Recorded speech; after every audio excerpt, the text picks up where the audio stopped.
From the KBIA Newsroom in Columbia, I'm Maggie LeBeau. Kansas City Public Schools and 8 other Missouri school districts are asking to move away from the state's standardized testing system. Jody Fortino has more from Kansas City.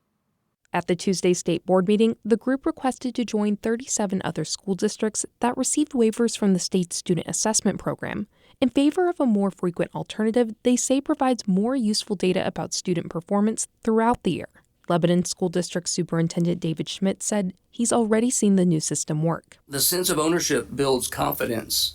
When students own their learning, when they have their own sense of self and where they stand, how well do I read? How well do I write? Some board members raised concerns about expanding the new program before there's enough data about how it's doing. The state board will consider the proposal at next month's meeting. I'm Jody Fortino.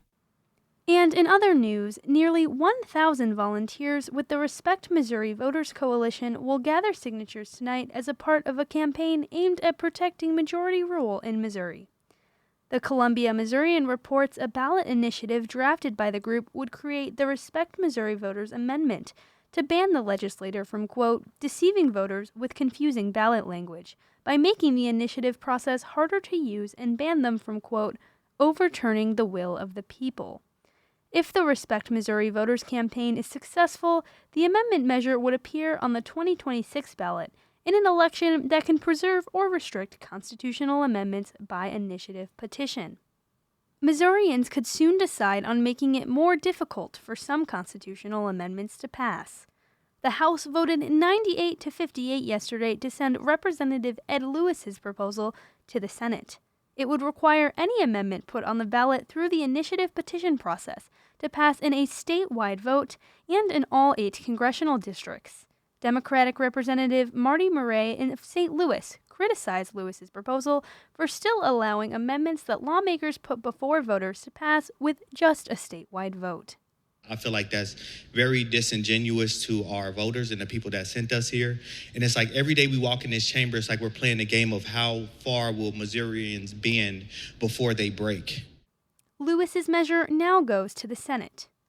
And in other news, former Randolph County Sheriff Aaron Wilson was responsible for nearly $224,000 in county funds that were misused or inappropriately spent, according to a report from the Missouri State Auditor's Office.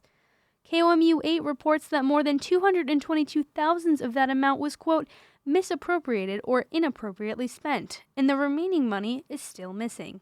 Wilson reportedly claimed he used the money for kids' toys or to reimburse for training expenses, but no evidence or documentation was found to support these claims. Fitzpatrick recommends the Randolph County Commission work with law enforcement to pursue a criminal investigation into Wilson's actions. I'm Maggie LeBeau, KBIA News, Columbia.